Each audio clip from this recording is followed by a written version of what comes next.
I'm Mike Anderson. I'm here to interview some inductees, and they're part of the Berks County, Reading and Berks County Hall of Fame, Rock and Roll Hall of Fame, and for good reason. And we have a wonderful person here. His name is Karl Hausman. Karl, why don't you go back into history pretty often? You're living around here now, yet? Yes, Yeah. I've lived in Berks County for 45 years now. Okay. I moved out here in 1974 Yeah. and never looked back. Wow. And you're a keyboard player, that's Yeah. for sure. Yeah. I remember you back from the old days with the Kit Kats. Oh my goodness. And were you living in Berks County then, or No, this is Philadelphia. Philadelphia. I Okay. never saw Reading until 1967. Our record, Let's Get Lost in the Country Road, was #1 in Reading. Oh yeah. And we were brought here by Shirley Brothers Music. Oh yeah, on 4th and Penn. That's exactly right. We went in there and to meet them, and then they whisked us off to two farmers markets. One was Leesport. We went up there, and there was really a million kids with their 45 records. Oh, yeah. We were signing them, and the one album we had then. And then they took us over to Gilbertsville.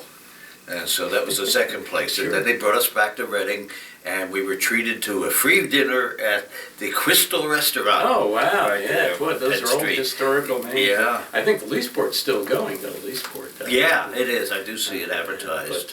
But I'm sure you had a lot of experiences with that band. I know the song itself is what a great song. I mean, I would love to hear that re-recorded with I today's have technologies. My other CD here. Okay. This one here.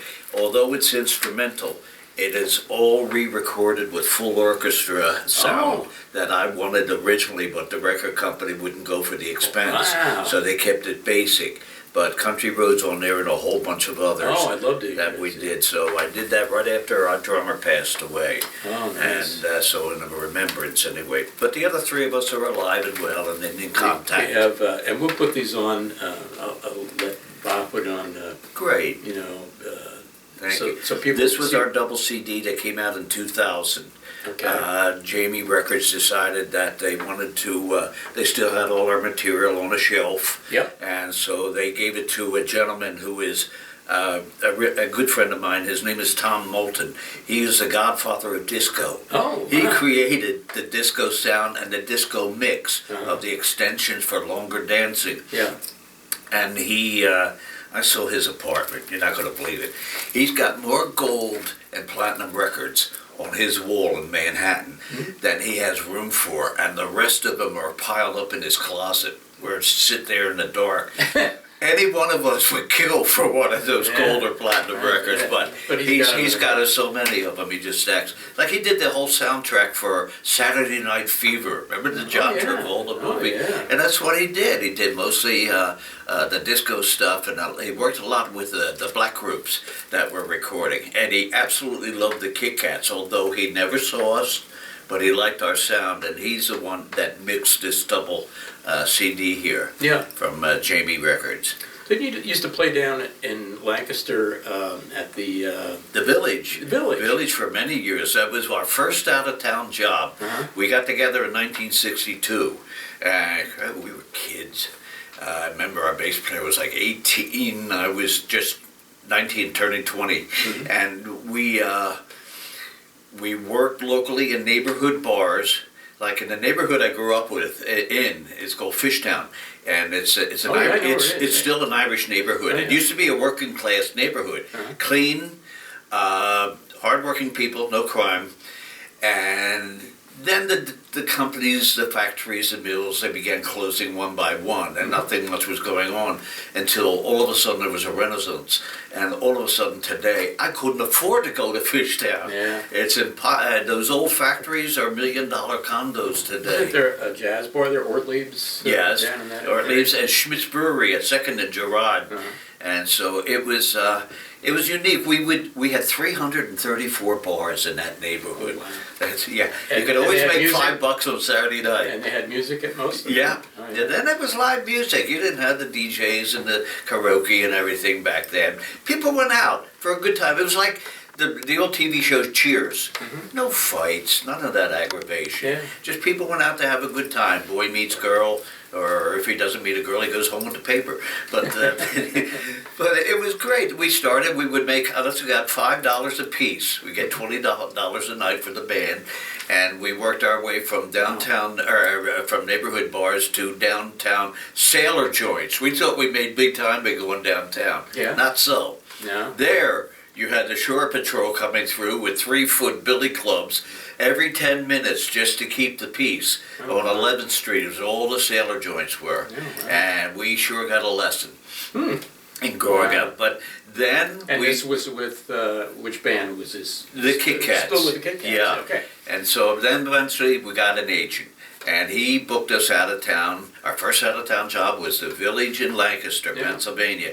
And we went out there, it was over Halloween week of '62. And we played for 6 nights. I loved it. Back then you worked 6 nights a week in all the clubs. Yeah. And it was full-time work for musicians. And so at the end of the week, the club owners decided we were just a bunch of noisy kids and they didn't want us back. But then they checked the register and it started singing. Yeah, and so they I bet. said, well, we'll bring them in again. And we stayed at the Village for 9 years. Then they tore it down. I remember I played in a group that would play at the Old Colony.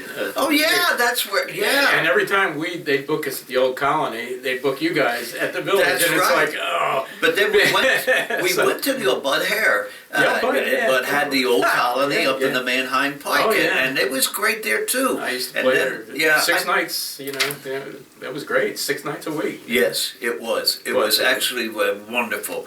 We loved Lancaster. A lot of people started thinking we were from Lancaster, and we never worked Reading for whatever reason, I don't know, except that one night at the Raja. Yeah. And that's the first time I saw Reading, and it reminded me when I was getting off the Morgantown Expressway, I saw Reading from the distance, and I thought, so, there it is. Always heard of Reading. Yeah. Now, Philadelphia, we thought it was up in the mountains. We always think, oh, you got to go up in the mountains to go to Reading. Yeah, okay. But I saw Maybe Reading. a little bit. Yeah. of it, okay. And back in '67, there was a lot of brick factories and everything you could see, and I thought, it reminds me of my old neighborhood. Yeah. So I thought, this is great. But we had a good time for that one day we're there, and I didn't see Reading again until I met my wife. Oh. Right there in That brought you to 1973. Reading, huh? Yeah, I met her in Lancaster with a couple school teacher friends, and I asked her where she was from, and she said Robizonia. Ah, And I said, Robizonia. forgive me, but where's that? And she said, it's in western Berks County. Yeah, And I said, oh, I'd like to see it. She said, well, come on out, I'll show you around. So we made a date, and our first date was at the Joe's. Joe's restaurant. Joe's Restaurant. Yeah, famous for its mushrooms. Yeah. And Yeah, all yeah, that. So yeah. that was our first date, and then she took me to the Woodward Classic. Cafe where they filmed Rabbit Run, Oh, yeah, the John yeah, Updike yeah. book.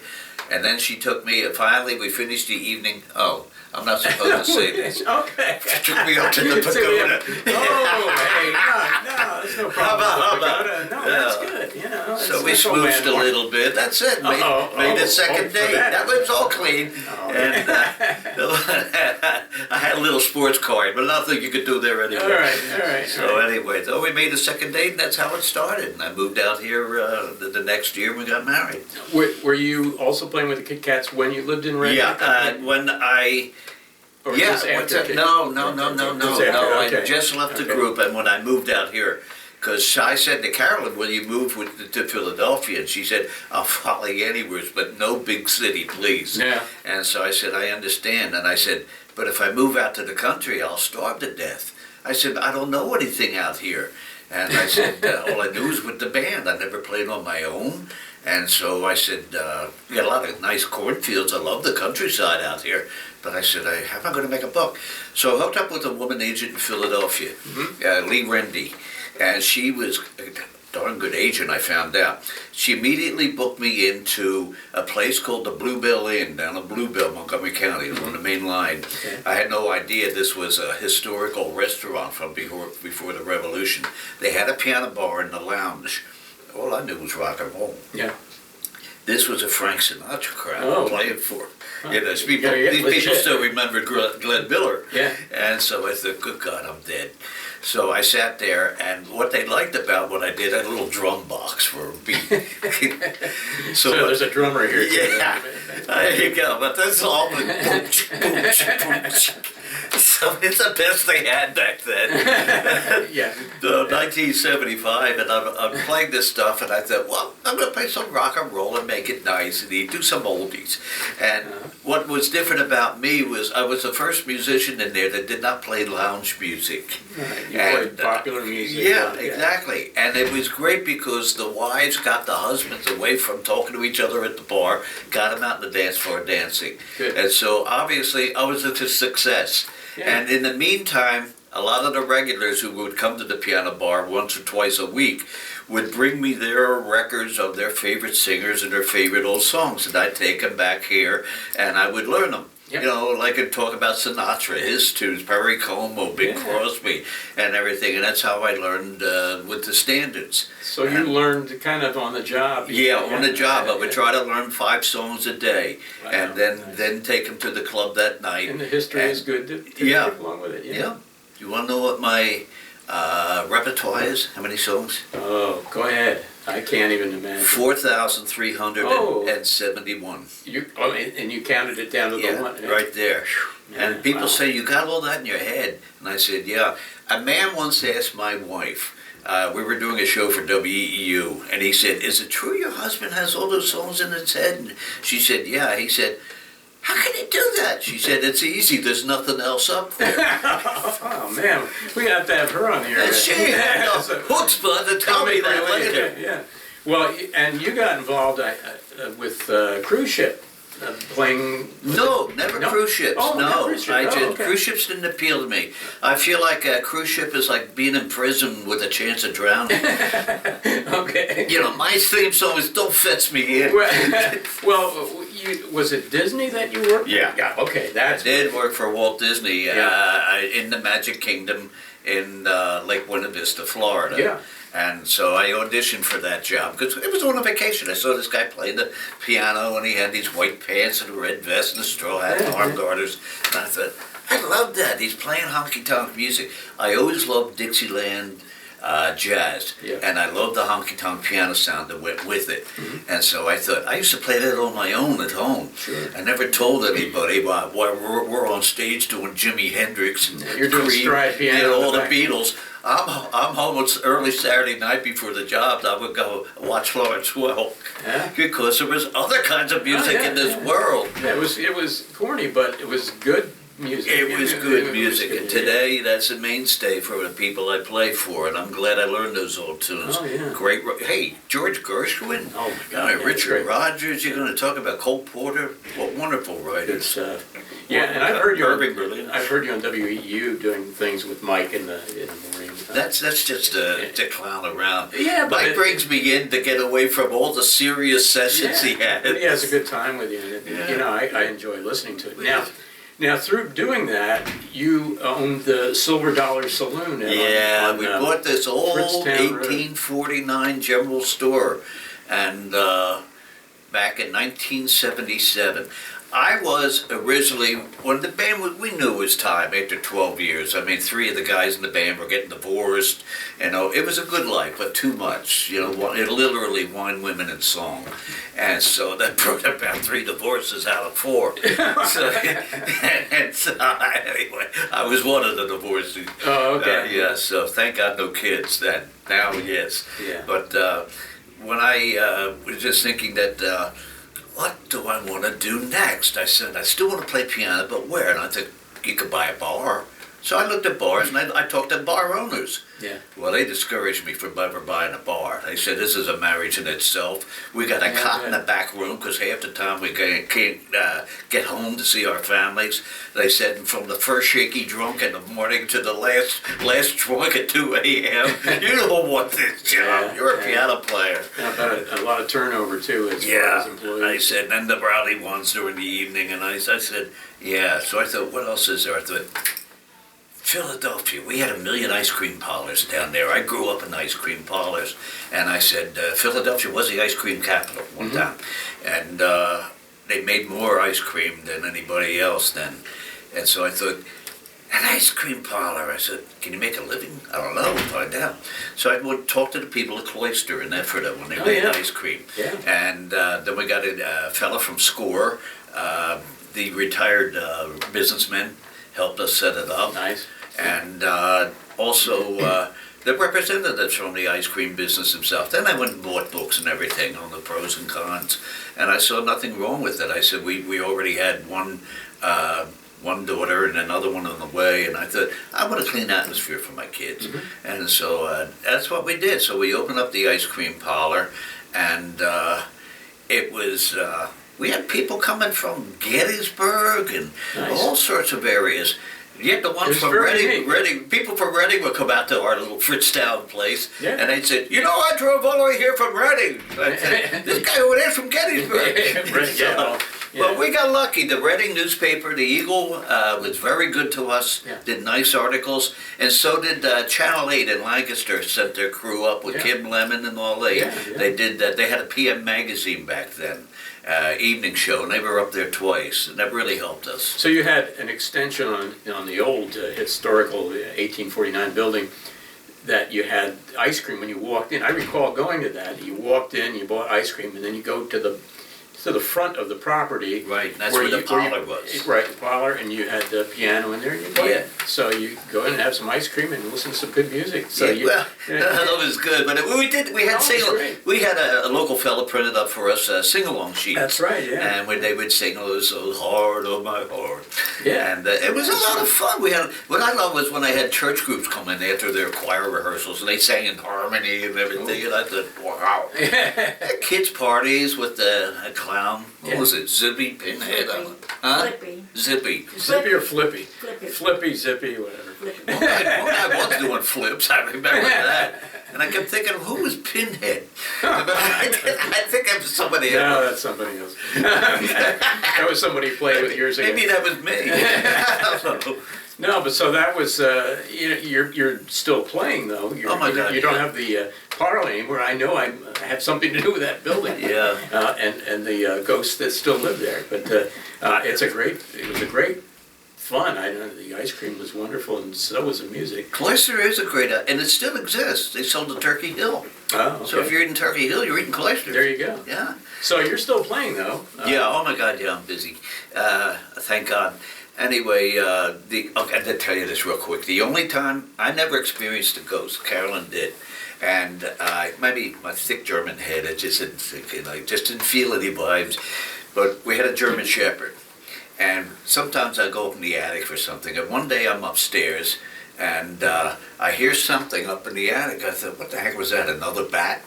So I open that door to go up the steps to the attic, and the dog's with me, and all of a sudden, he stands there and starts growling, and all his hair stood up. And I thought, hey, buddy, if you're not going up there, I'm not going up there. Yeah. But that's the only time I ever experienced anything. I went up later on, and there was nothing there. Yeah, we've had Charlie Adams out to kind of check out the ghosts when we moved in there, and we've had experiences with it. Nothing frightening, but a little scary. I wasn't going to say anything with customers coming in. No, yeah. I'm not going in there. Well, I think when we were talking about buying the building for the ad agency, I think I talked to you on the phone. I said, asking about is there problems with the basement? Does it flood? Yada yada.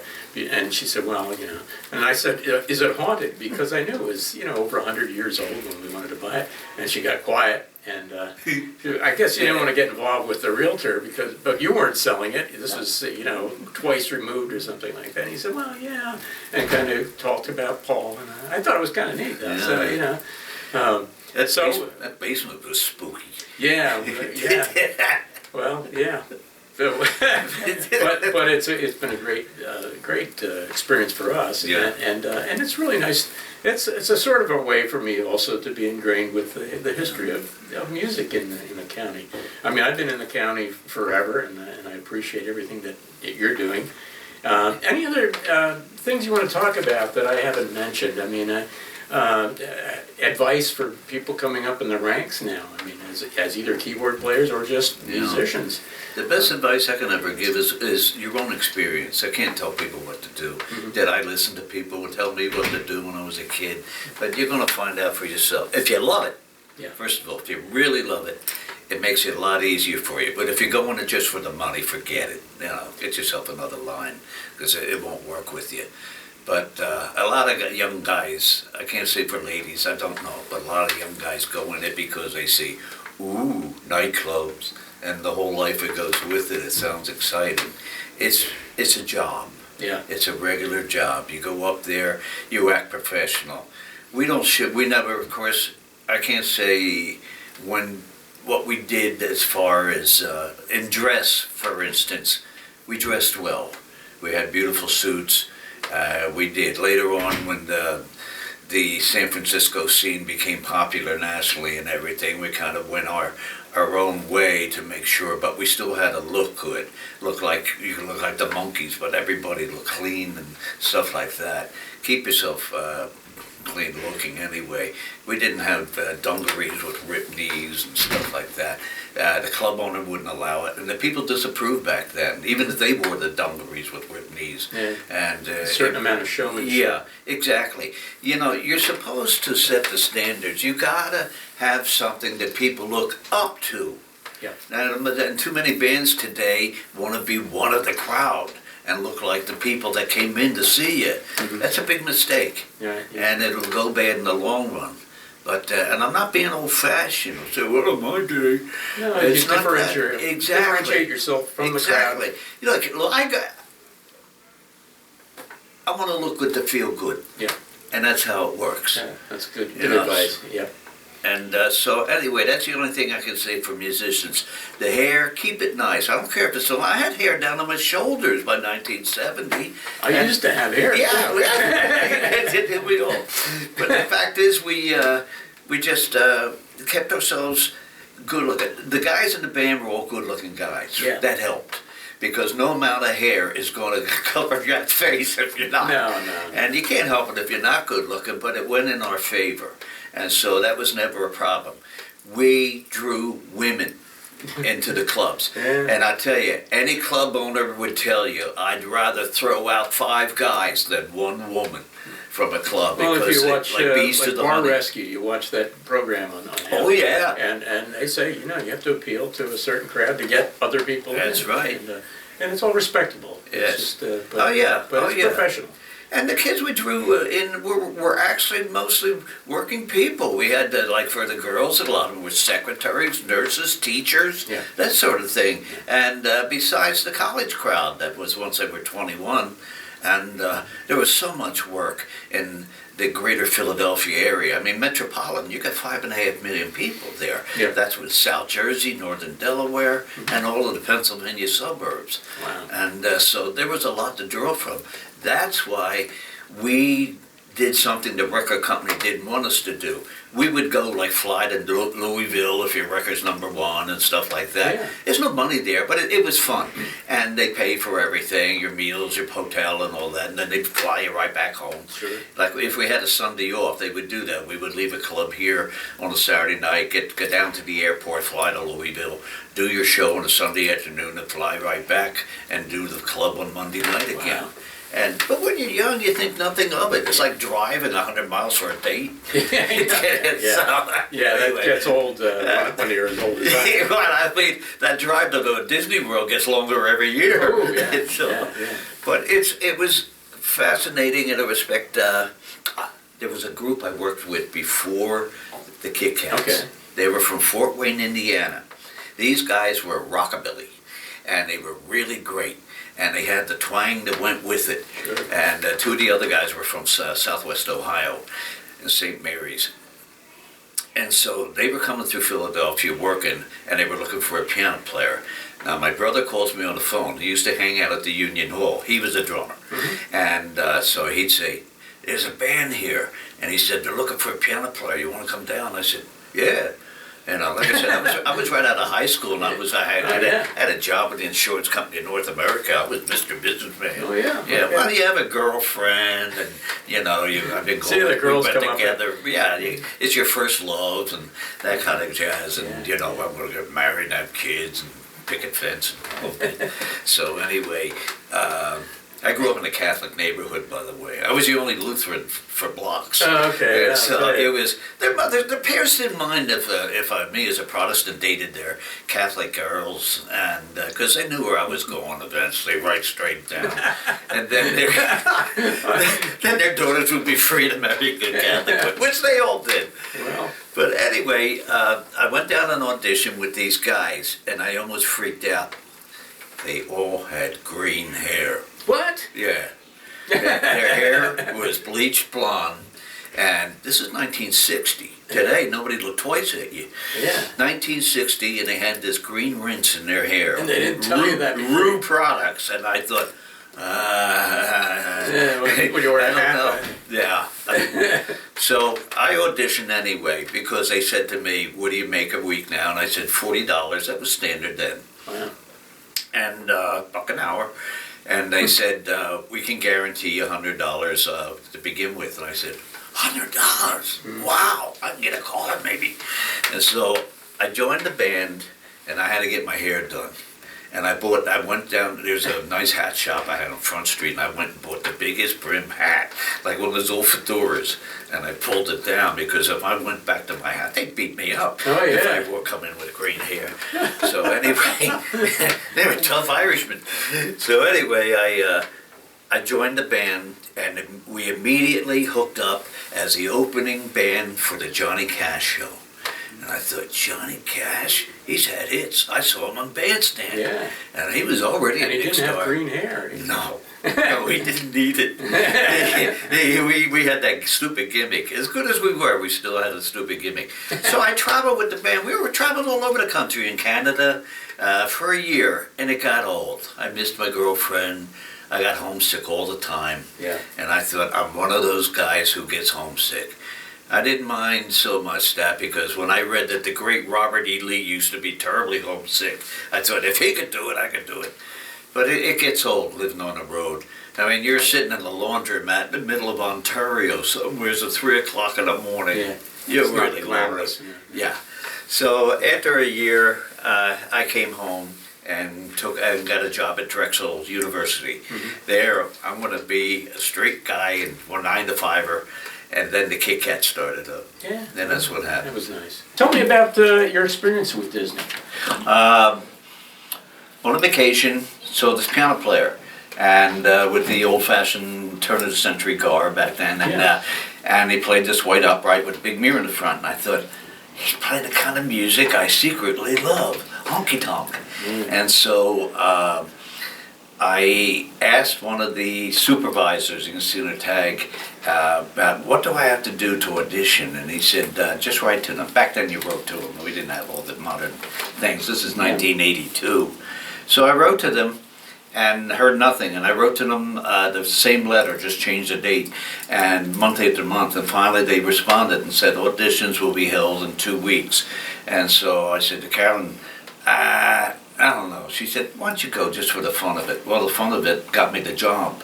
There were 200 musicians, and they were all horns, drums, everybody. 26 piano players. And so I was number 10. And I thought, I'll wow them with Maple Leaf Rag. Yeah. And number 9 played Maple Leaf Rag. He was good. I said, I'm dead. I said, what do you mean you're dead? You know a million of songs, do them.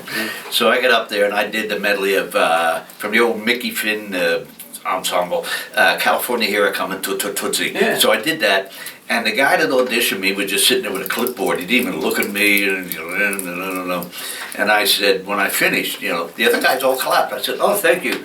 And he just sat there, and I said to whoever he was, I said, is everything okay?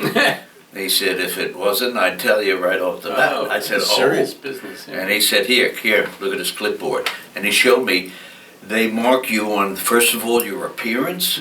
This is just for the audition. Yeah. Your appearance. I was one of the three, I was one of 3 guys out of 200 who wore a suit. See, there you talk about it. I thought, yeah. And anyway, he said, this is everything else. He said, I'm going to bring a guy in from down the hall. Would you play that again? I said, sure. So I did a second time. And he said to me, would you like to work here? I said, well, yeah, of course, it's one auditioning. And he said, did you have any ideas beforehand? I said, yeah, there's one job I love. I watch the other guy. And I said, but if he's here and happy, I guess I'll wait till I'm 90. And he said, I wouldn't worry about that. And I said, really? I found out, he called me on New Year's Eve of 82 to 83. And he said, hi, how would you like, this is Ron. And I said, hi, Ron, everybody's first name basis. And he said, how would you like to work at Walt Disney World? I said, who do I have to kill? He said, nothing. When I got down here, he explained to me, we fired the other piano player. And I said, oh, he was just a young guy. And he said, he was an alcoholic. And he said, we didn't mind that. He said, I took him to AA meetings, but he'd leave the meeting and go right out and drink again. He said, it's when he didn't call and didn't show up, he said, was where we had the problem, because we got to have somebody to replace him. Yeah. And he said, with no notice, we couldn't do that, and the pianist sat there. And I said, oh, okay. He said, we finally had to let him go. So you got the job. And I did. I stayed a couple of years. It was wonderful.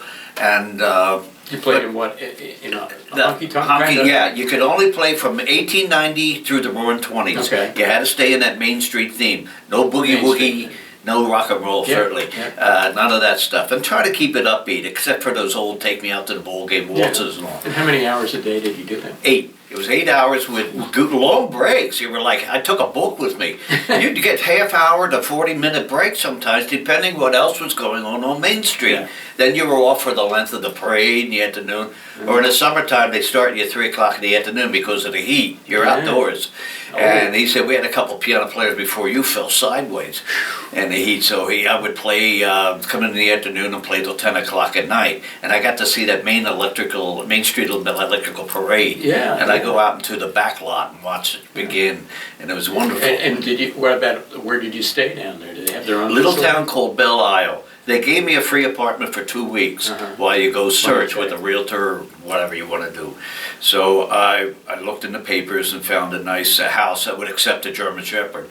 And, because the realtors all say, yeah, you can have a dog, but he can't weigh more than 25 pounds. I said, my cat weighs 25 pounds. But eventually we found a nice thing up in Barbie Lane. Trouble was, it was near the airport. And every 10 minutes the planes landing or taking off, especially over Easter time. And oh my God. Yeah. So it was a great job. And through them I got to work at the at Disneyland as a pinch hitter, and also Disneyland Paris, which was a very beautiful park over there. And everything's in English. Wow. Yeah, they really help. Except they serve wine. You know, you can get a coin over the counter. If you're little, they'll serve you wine. Oh yeah, okay. Well, it sounds like a great experience, and it probably kept you playing a lot, which makes you better and better. Yeah. Well, after the ice cream parlor days and everything, I went and played 10 years at the Showboat in Atlantic City. When Atlantic City was booming all through the decade of the 90s. And then I worked 20. Well, the Showboat was in the winter and spring and fall, but Hershey Park in the summer for 20 years. Wow. And they were close to home. I mean, well, Showboat, you get home once a week, but Hershey Park, go home every day. And they were great. So there is life after rock bands. Yes, there is. I found out there was, and it's still going, yeah. It's good for you. And I'm playing for a lot of senior groups and a lot of the retirement homes and things like that. And we heard you play here last year for the I love that. That was great. Rock and roll induction ceremony. I got to meet a lot of people I'd never met or I've seen their names in papers and everything. And it's a shame that I don't get out to do the nightclubs anymore, see what's happening in town and everything. But I played bars since I was 14. Yeah. And I just don't feel like it anymore. Well, again, thank you. My pleasure, Mr. Anthony. Thank you. Thank you.